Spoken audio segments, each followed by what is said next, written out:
The Busy Persons directors are just going to share a little bit about their own experiences with this, and yeah, you want to start? So they're gonna introduce themselves as they go. Hello, I'm Father Joe Corll, the vocation director for the Diocese of Jefferson City, and I'm a diocesan priest. And I was born in Naperville, Illinois, which is a suburb of Chicago, and when I was 5 years old, my family moved us 50 miles down Route 34 to Earlville, Illinois, which is about 30 miles from DeKalb, Northern Illinois University.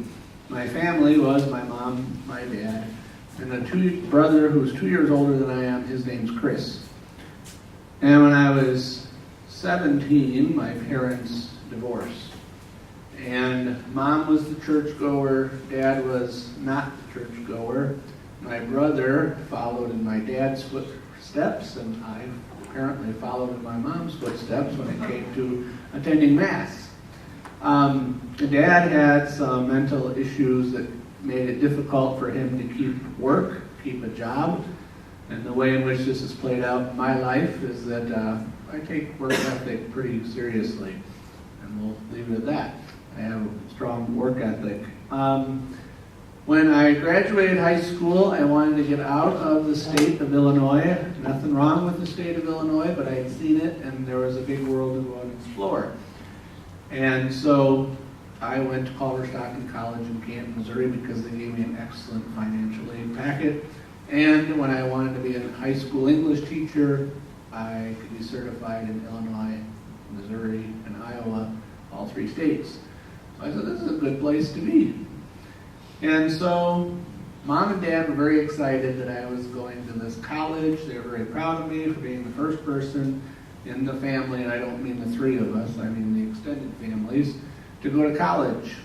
My brother had gone into the Air Force, but wasn't there very long, and then went to work on a farm, and been a farmhand until he got into construction, where he became a construction and still does that. So yes, one of the sons is a carpenter and the other is a priest. That is a true story. When I was graduating college, as I told you, my parents were divorced, and they were divorced before I went to college. As I was graduating college, I went home and told mom the reason I'm not going to go into teaching. By this point, I'd switched to elementary special education, but I'm going into the seminary. Well, she remained silent, and she says, well, I'll support you, whatever you do, that's great, but just whatever you're going to do, I'll support you. If it doesn't work out, you can always go and be a teacher. I did not tell my dad because I was expecting a firestorm.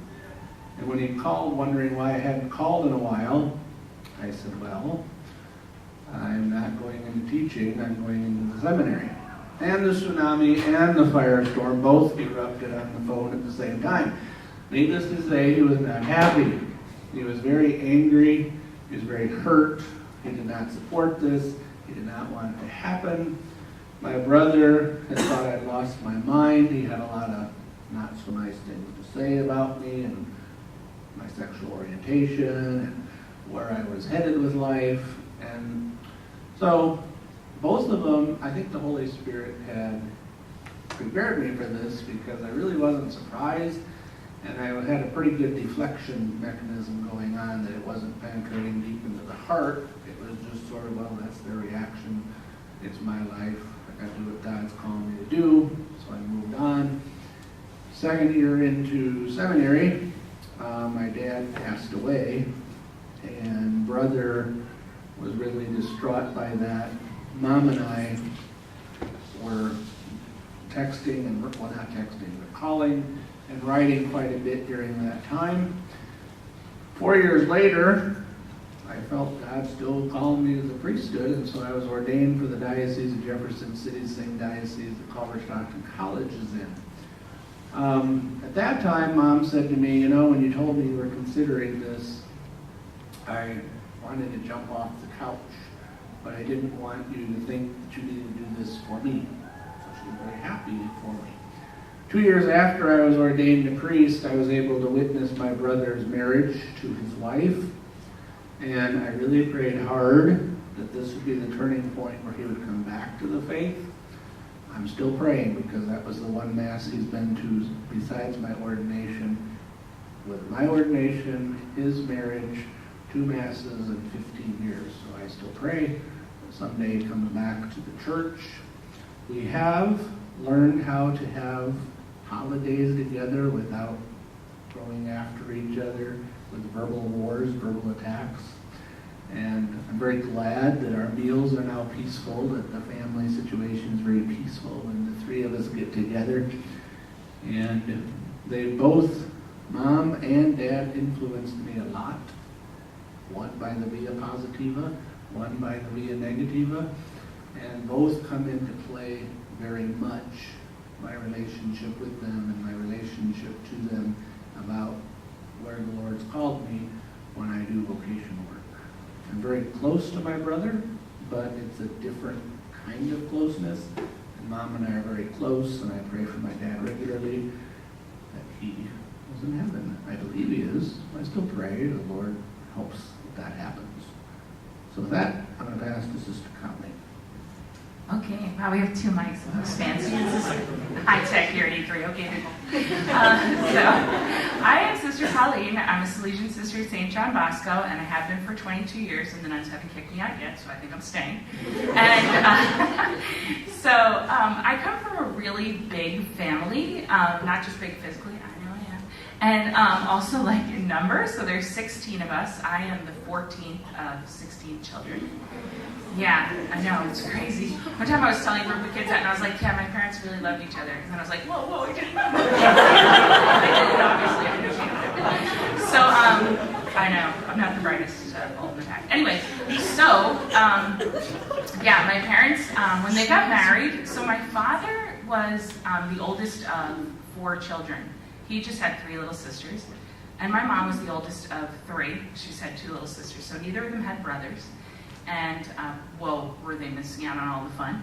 Anyway, and then when they got married, it's actually kind of cute they met on a blind date. Isn't that so sweet? And my mom tells the story like they were just going to do it as a favor. Like she was already dating some other guy. He was like the coach of some team, football team, whatever. And then so my mom's sister was dating this guy, and his roommate didn't have a date, and his name was Joe, and he was like not really cool. And so she was like, why don't you go? I think you and Joe would get along so well. So my mother was like, I'm already dating this other guy, whatever. And then they just kind of like talked her into it. She was like, all right, I'll just go out once for laughs, whatever. So she went out with my father, and on the first date, my father asked her to go study with him, and she said yes. And then on the second date, that's like so crazy. On the second date, my father asked him to marry her. Yeah, and he just said because they talked about what was important. I know, it's crazy. I know, whatever. That works in amazing ways. So, and then my father and my mom just said that like, my mother was very impressed because she said that when they went out, it was during Lent, and so she wanted to go first to the Stations of the Cross because that was kind of a tradition at that time. People would if they were going to go out on a Friday night, they'd go to Stations first. So he suggested, why don't we go to Stations first? And so she was very impressed by that. She was like, oh, he's a man of faith. And her deepest desire was always to marry someone who had greater faith than her own. My mom's really a woman of faith, so she was just so impressed by this guy, and he was much younger. She was 24, and he was still in college. He was like 21. So anyway, so that was kind of their meeting, and their falling in love was really quick, super quick. And when they talked about family and children and stuff, their agreement was that they would not try to have just a few kids, and they would not try to have a lot of kids, but they would just try to accept every child that God sent them with a lot of love. And so then my mom tells the story, she said at that time they said to each other, boy, 6 kids would really be a lot of children. God was like, plus 10. Anyway, so then they got married, and it's interesting some of the things, I guess, in terms of family life. My parents were the epitome of really good, solid married couple. sometimes I wish I could just kind of like take a snapshot of it and share it with people who maybe didn't have that same experience in their home. My father often would just teach, like, we'd be watching a TV show or something, and he always had the like clicker in his hand because he was that guy. And he would like mute it, and then he would say something educational, like while the commercial was on. And a couple of things that I can remember that he said was, one time he said, there was a woman, it was like a family, and they were fighting because of the like disciplining of their daughter specifically. And during the commercial, he clicked it off, and he said, "Where'd they go wrong?" And so we're all like, "They shouldn't have had kids." They didn't even agree on how to discipline. Whatever. So we're all like trying to answer it and whatever. And so my father's like, "No," he's like, "They don't love each other more than their daughter. Like, they're both trying to love the daughter so much." But he said the greatest gift that a man can give his wife is the greatest gift that a man can give his children is to really love his wife. And I thought, oh, that's so beautiful. Like, and so every now and then my father would just like pull out these super profound statements. I don't know if he was like thinking about them or like kind of trying to make maxims for us for life, but definitely he would share that kind of wisdom. And I remember one time, like, we were going to visit his mom, and he just started to talk about like how a man should love a woman and how like she should really come first in his life. And he's like, you kind of first practice with your mom, and then you transfer that love that you have for like the greatest woman you know to your wife, and then you love her because she's the greatest woman you now know. Just like, I don't know, he would just say stuff like that, and I was like, Dad, you should be a philosopher. Anyway, so that was kind of like my family. And then we grew up, there was like a lot of kids. My mother, here's the one kind of strange thing. So this one time, I never really realized what people thought about big families, because people would just always ask, like, well, how big is your kitchen? You're like, how many bedrooms do you have? And stuff like that. And so I was like, yeah, we have eight bedrooms, whatever. And so they would just kind of ask, like, the practical questions. But I never realized, like, what a gift my family was until I kind of came in contact with so many other families, And just the level of, like, work of my mother, like, physical labor that my mother did. But the thing was, she was always happy. Like, I remember one time I came home, I was 6th grade, and I came home from school, and she was hanging, we had just, like, moved into this house. My parents never really, like, bought houses. They always kind of bought, like, a project, And then we would just, like, fix it up while we lived there and then sell it once we had, like, either gotten too big or too small for that house. So as we, like, more kids left, then we just, like, would buy a smaller house, whatever, I don't know. So my mother's, like, we were, like, wallpapering these rooms or something, and so I would kind of come home from school, do my homework, and then help her. So while I was helping her wallpaper this one room, she's saying to me, like, what'd you learn at school today? And I was like, oh, we learned about Louis Pasteur. And I can remember it so clear because they're, like, so goofy, and she's like, Louis Pasteur. And she just, like, kept singing and, like, just doing goofy things, and I was like, oh my gosh, my mother. So yeah, I mean, I don't know, it's hard to, like, explain everything about how great my family was. And one of the most beautiful things, I guess, that happened in my more recent history with my family, and truthfully, like, when I told them, obviously, that I was going to, become a sister, they were mostly supportive. I had a couple of siblings that were like, you're crazy. But most of them are pretty supportive and pretty good about it. But just recently, barely a few years ago, I turned 40. I know you'd never recognize it, but anyway. My family put together this book in which each of them wrote, like, a letter to me about what my vocation means to them, and, like, it was so beautiful to read, like, my siblings saying, I'm so proud that you're my sister, and it's so beautiful that you've given your life to God, and it's such a precious example for my children, and just, like, such a beautiful gift that was for me, and as a remembrance, and also just realizing, like, they really appreciate the gift of a life given to God. So, I guess I could talk forever about my family, but that'll be enough. Hi, my name is Sister Teresa, and I'm a Dominican sister of Springfield, Illinois, and I grew up in a small town called Rantoul, Illinois. It's just north of Champaign, Urbana.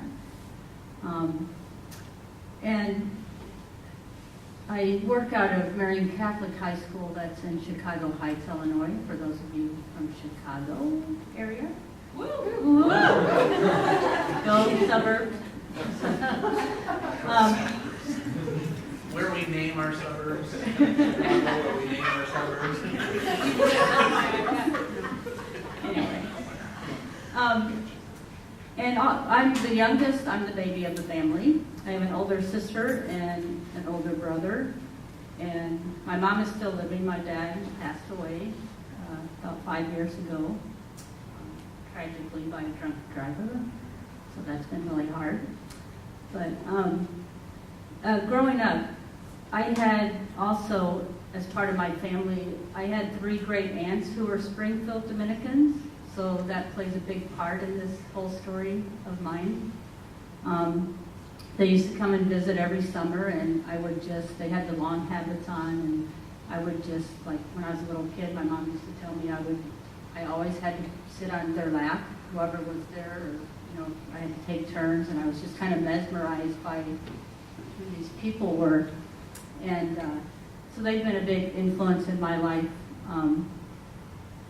And my parents, they were married for 51 years. So that says a lot about who they are. Their love for each other was very deep, and they actually met in a very small town when all these big bands back in the day, Tommy Dorsey bands. Tommy Dorsey was a big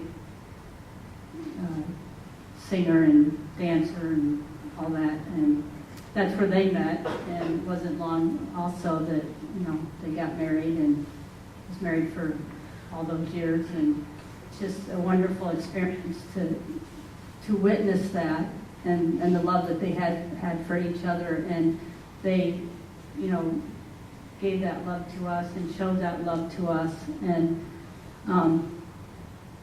my mom was a Baptist, and for a Catholic to marry a Baptist in those days wasn't like the thing to do. So anyway, but my grandmother, my dad's mom, was very accepting of it. She was a wonderful woman, and she loved my mom like her own daughter. So it worked out fine. And my grandma lived to be 100 years old. So she was a wonderful example for me, and both my grandmas were, and our family. So there's, that deep love. I had wonderful support from my family. And my dad, who was the Catholic, my mother, who was the Baptist at that time, well, not at that time, not when I joined the convent, but she was a convert. So I had Dominican sisters at the grade school, and I taught with them as well. And so it was when I was teaching at my own school that I grew up in, I got to know the sisters on a deeper level. And so it was really with them that, besides my own family, that I really started thinking about religious life. And I thought, I just feel like God's calling me to this. But I was fighting it because, I was into sports and played basketball and all that stuff. And I just got my dream job back at the school that I went to, and I was just in seventh heaven. And then I'm like, hi, God, So, so I did make that decision to join the convent. And so I finally got up the nerve to tell my parents that that's what I was going to be doing. So I'm sitting in the living room, and I was like, I can't do this, So I wasn't sure how they were going to react, but I figured it was going to be fine.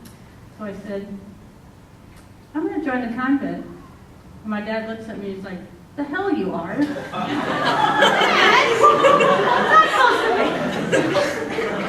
So he thought, because I was so active all the time, he thought I was going to go to the mother house and be cloistered or something, and never get out or whatever. I'm like, Dad, you see our nuns here running around. It's not like someone's not be cloistered or something.